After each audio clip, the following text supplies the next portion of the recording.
They were designed to be the best. They met enemies face to face, endured tragedies and enjoyed victories. They went down in history due to the bravery of their crews. They are the ships that deserve to be called Naval Legends.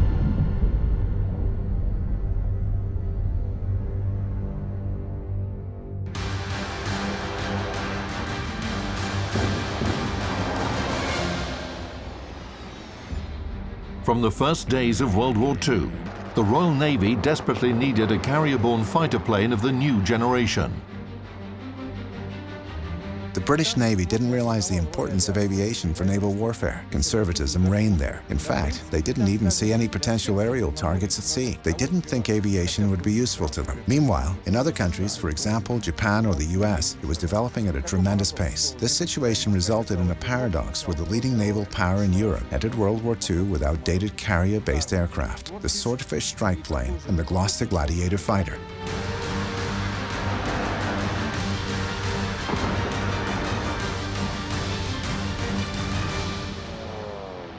It wasn't until May 1940 that the British Navy received a modern carrier-borne fighter aircraft, the Ferry Fullmer. The Ferry Aviation Company produced 600 vehicles before the end of 1942. The Ferry Fullmer is the first stress-skin, all-metal monoplane fighter that the Navy had specifically built and ordered for it. The Fullmer, as a name, as a graceful bird, a beautiful seabird that is extremely agile and is a beautiful, almost an acrobatic flying gull. Specifications of the Ferry Fullmer carrier-borne fighter plane. Length over 12 meters. Wingspan over 14 meters. Maximum takeoff weight 4,944 kilograms. Engine, Rolls-Royce Merlin 30, 1,300 horsepower. Maximum speed, 426 kilometers per hour at a height of 3,000 meters. Armament, 8 7.7mm Browning machine guns.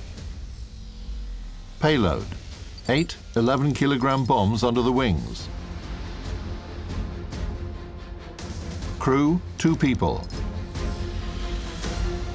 There's the pilot, of course, at the front, and again an observer stroke navigator in the rear compartment.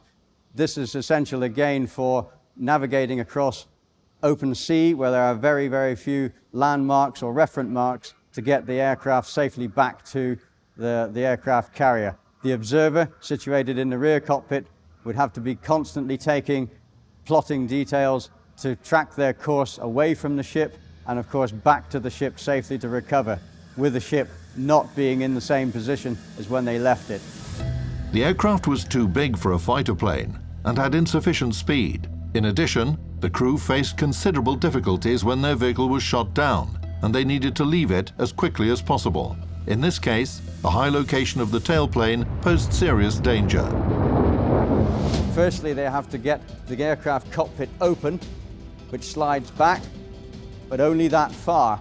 So now the pilot has to unbuckle himself, get himself out into the slipstream of the aircraft, which is possibly as much as 150 to 200 miles an hour, and then, whilst being buffeted by that wind and slipstream, has to get himself out onto the wing and jump through the gap between the main plane and the tail plane.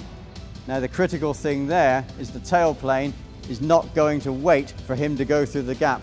The tail plane is still coming forwards at 200 miles an hour.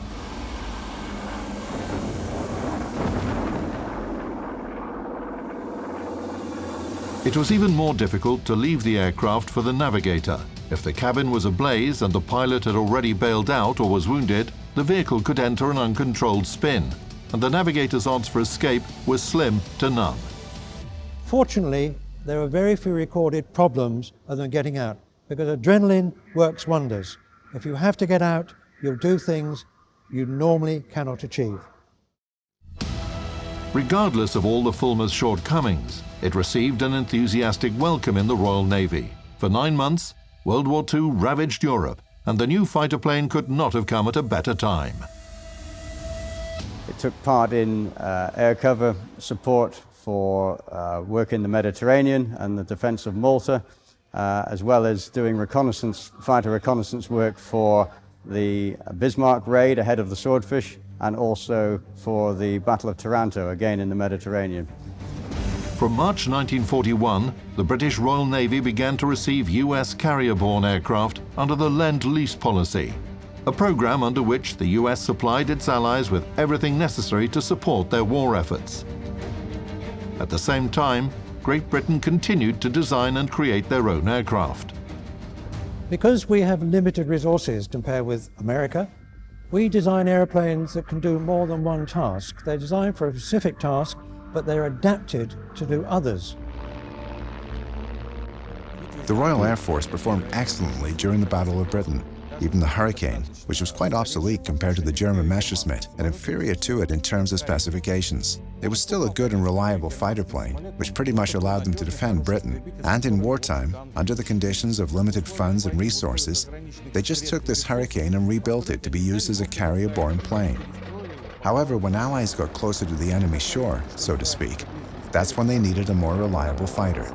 Again, they took a land-based aircraft, the Spitfire, and upgraded it to be used from carriers under a new name, the Seafire.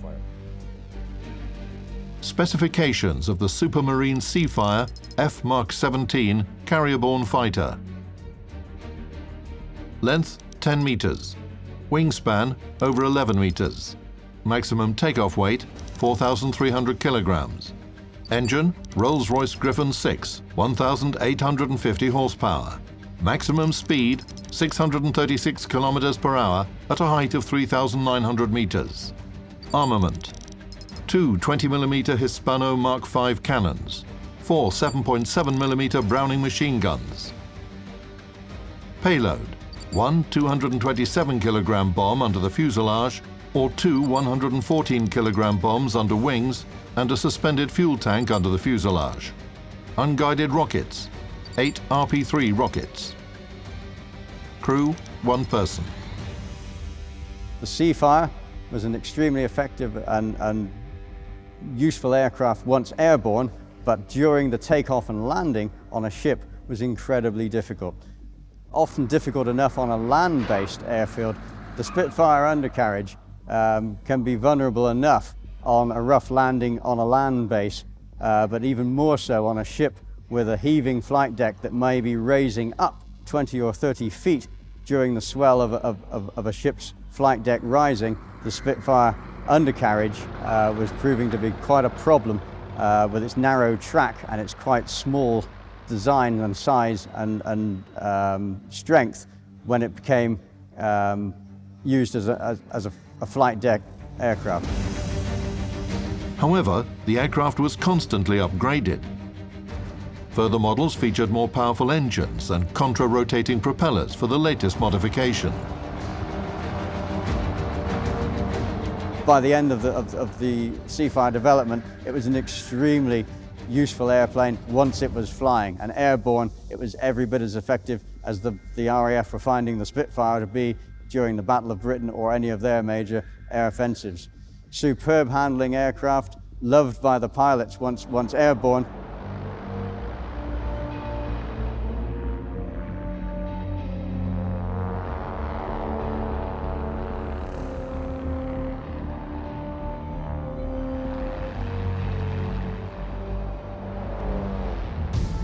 Simultaneously with the work on a new fighter, British engineers were designing an all-purpose carrier-borne aircraft. Their efforts resulted in the Ferry Firefly, which entered service in 1943. Specifications of the Ferry Firefly Fr1 carrier-borne fighter. Length over 11 meters, wingspan over 13 meters. Maximum takeoff weight 6,759 kilograms. Engine Rolls-Royce Griffon 2B, 1,735 horsepower. Maximum speed 509 kilometers per hour at a height of 5,200 meters. This one was done by people, manually forward. There was no power. It took 20 people to get the wings from their present folded position into the flight position so the aircraft could take off. That took time. It took time also, once the pilot had landed the airplane on the flight deck, to get the aircraft back into the folding position so it took up less space or could go in the hangar. Again, 20 people, very manpower intensive. A crew of 2, but at least 20 people on the ground so you could actually operate. Armament: 420 Hispano-Suiza Mach II cannons in wings. Payload: 2 454 kg or 227 kg under wings. RP-3 unguided rockets. Crew: 2 people. And they also enjoyed the fact they had someone to talk to in the back. Single seat flying over the sea was not something pilots often enjoyed, because they had to also track where they were, finding their ship, returning again was often really quite difficult. When designing this fighter, British engineers considered all the faults of previous models that were causing crashes during takeoff. A plane needs a strong headwind to successfully take off from a ship deck. To achieve this, the carrier would turn towards the wind and accelerate to a maximum speed. With favorable wind conditions, 2/3 of the deck length was enough for the Ferry Firefly to take off. It would accelerate and take off without even reaching the ship's bow, with about 60 meters of spare distance. If the ship could not generate sufficient wind, and they normally wanted something like 35 knots of wind over the deck, then in fact they had to use a catapult, which in those days was a hydraulic mechanical catapult, hydraulic ram, lots of wires and pulleys, and it went off. The faster takeoffs and landings happen, the better. Independent takeoffs allowed for a new launch every 10 seconds, while the use of a catapult slowed this process down to 1 minute. When landing his plane on a carrier, the pilot was assisted by a landing control officer, who signaled instructions from the ship's deck with the help of paddles. When the batman crossed his arms, the pilot merely closed his throttle, and if he'd got it right, his hook, which is the first part of the airplane to actually touch the deck, would catch one of the wires across the deck, and he'd be brought to a halt from 100 miles an hour to 0 in about 200 feet. He would then have to raise his hook and be taxied forward to actually keep out of the way of the airplane behind. They landed on with a worked up ship about one every 45 seconds. Several modifications of the Firefly were created. A deck fighter plane, a night interceptor equipped with a radar, which was cutting-edge technology at that time, and a very good strike aircraft. A lot of pilots named their aircraft, usually with a girl's name. This one is no exception. Evelyn Intentions. It's a play on words. If you say it quickly, evil intentions, which is exactly what the pilot hoped his aeroplane was actually achieving. We also, on the side of the airplane, have a map of Japan. One of these airplanes was the first British-built and designed airplanes to fly over Tokyo towards the end of World War II, when the raids were starting on Tokyo itself before Japan surrendered. New aircraft successfully operated in the Pacific Ocean, providing support for Allied landing operations in North Africa, escorting bombers which attacked and sank German battleship Tirpitz in the Norwegian fjords. However, war is war, and losses were inevitable. Not only new vehicles had to be built, but also new crews had to be trained. It was better and safer to train pilots outside the country. And there was a great training pipeline in Canada and in America and in the West Indies, which people loved going to because the weather was lovely and it was in wintertime normally when they went out. It was impossible to use real carriers for training, and future pilots exercised on special airfields that were the size of a flight deck. Ashore, he had 3,000 feet. On the ship, he had about 300 feet. Ashore, he had a 150-foot wide runway. On the ship, he had about a 50-foot runway. So everything was miniaturized, and he had to be a lot more accurate, a lot more skilled at getting himself back on again. So as well as lining himself up, he had to ignore what the ship was doing under him, otherwise he would actually never get back onto the deck. The Sea Fury became one of the last propeller-driven planes used by the Royal Navy. It was a high-speed aircraft designed to defend carriers and their escort ships against air attacks. Specifications of the Hawker Sea Fury FB Mach 11 carrier-borne fighter plane. Length over 10.5 meters. Maximum takeoff weight 6,522 kilograms. Wingspan almost 12 meters. Maximum speed 724 kilometers per hour at a height of 6,100 meters. Engine Bristol Centaurus 18, 2,560 horsepower. The shape of the wing they needed, you couldn't get people to fold it, so they gave the pilot a hydraulic little device. He'd press a button in the cockpit. Armament. 4 20mm Hispano Mark V cannons. Unguided rockets, up to 12 RP-3 rockets. Payload, up to 907 kilograms. Crew, 1 person. Usually the Sea Furies were launched with the help of a hydraulic catapult, because carriers' flight decks were too short for it to gain the necessary speed and take off with a full payload. If there was a catapult malfunction, additional rocket thrusters had to be used. These were mounted under the wings and activated by electrical ignition. Sadly, often that didn't happen, they went over the side. And there are 2 known cases of airplane going over the front when the RATOG kit didn't work at all, and the pilot sitting in the cockpit watching the airplane the ship go overhead before he decided to get out and get himself rescued by the attendant destroyer.